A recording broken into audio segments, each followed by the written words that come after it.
So the glider held itself together really well. It's pretty solid and taut, and it feels quite rigid in the way that it doesn't yaw, it doesn't bend and flex. It kind of sits there nice and planted and fairly steady on the roll axis. I found if you like flying along fast and you want to just quick and whip the wing over, it's not that kind of wing. It likes to resist a little bit, and it likes to keep its heading, whatever it's doing, it likes to keep its heading. But then if you give it a roll and a reasonable amount of brake, you can get it to come around pretty tight, quite adequate enough for thermaling in grotty conditions. And the advantage is that it's fairly balanced. Because it's not particularly agile and whippy, it's pretty balanced and calm, and you don't have to manage the glider much, particularly in pitch. Pretty calm that way. And I felt there's some kind of genes in the glider that come from the Ice Peak 6 or even more the Peak 4. I felt if it was to make a comparison with the glider, that would be the closest wing that I've come to, is the Peak 4. It has that competition glider feeling about it. It's sort of a two-liner feeling, even though it's a three-liner. It feels powerful. It feels like a competition glider to a certain extent. It is a lower aspect version. What I liked is I didn't find I had to manage the energy at the tips. Where you go on a higher aspect wing, you get more of that kind of surge and energy that you've got to manage. And this didn't have any of that. It was just nice and trimmed. It's light, but it's semi-light. It's still got pretty long reinforcing rods inside the wing with that kink in the middle, and quite a bit of reinforcing around the trailing edge. Well, that long rod runs pretty close to the trailing edge. It's a very long rod. And then up on the leading edge, making the whole wing, I think, around about 4.2 kilos for this one, which isn't ultra light. You know, it's not like an X-Alps racing wing. It's got a little bit more meat to it, which means it probably lasts a bit longer. It's got more stability. It doesn't deform as easily, and it still packs up fine. I find I'm using a strap. I roll my harness up and squish the air out of it so it gets it nice and tight. And then I roll the wing around that so it's a reasonable curve on the rods. And yeah, that's fine. I'm getting it into my Super Trek bag, which is a pretty small racing hike and fly bag. Goes in there without any problem. So packing, not a problem. For ground handling, it's definitely a high C in terms of pilot demands there. You need to know your ground handling.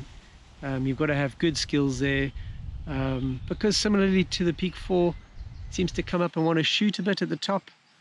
It wants to shoot forward, you have to hold it back, and then when you do that, it's fairly easy to stall the wing at a fairly high angle on the ground. So the combination means that there's a limited window where it's easy to control, and then it falls back and it will tend to rotate. So it's a little bit challenging. For a pilot that's matched with a high C class, no problem. If you're used to flying high aspect wings, you really won't have a problem. But if you're stepping up into this class, let's say it's your first ENC wing that you're buying, yeah, on thermic launches and on steep launches, you're going to maybe be a bit challenged, and you need to spend some time doing lots of ground handling just to get that dialed in. Once in the air, felt very solid.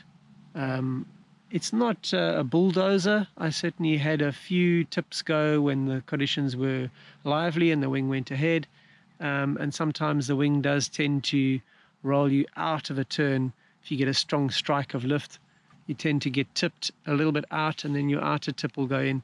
So a little bit, a little bit of glider management needed. I didn't feel like it was super demanding.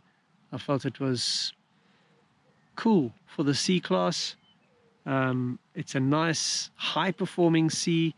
It's for those that are wanting to try your hand at competitions and you're wanting to at least keep up with the other guys, I think this will give the other guys a good run for their money.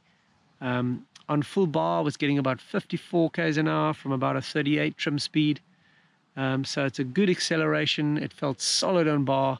The rears, the bridge, the BC bridge is very nice. It's very easy and simple. There's no balls or things to grab. You just slot your hand in between the B and the C and you pull down. That gave me a very strong, sturdy feeling with lots of pressure. So you can use that to give you some sort of secure feeling when it's getting rough. And when you accelerate it and you're wanting to rein the glider back a little bit, spot on. Everything else, I think, really good with the glider. I found very efficient flat turns. When you keep your speed up, you just use a bit of brake and get a little bit of roll in. I felt that was very efficient. And I think on glide and on bar, you're probably looking at the top of the class here. And now with the lightweight version, this is quite a impressive wing. I mean, if you're a Volbev pilot and you like exploring big mountains and you want to have the speed and the stability to get out of trouble, but you also want to have some kind of ease of use and a glider that's not too much management, qlight, definitely worth checking out. Thanks for watching. Keep in touch. I'll see you in the next episode. As always, thanks a lot to our patrons. Appreciate your support, guys. And if you'd like to support the channel, pop over to the shop.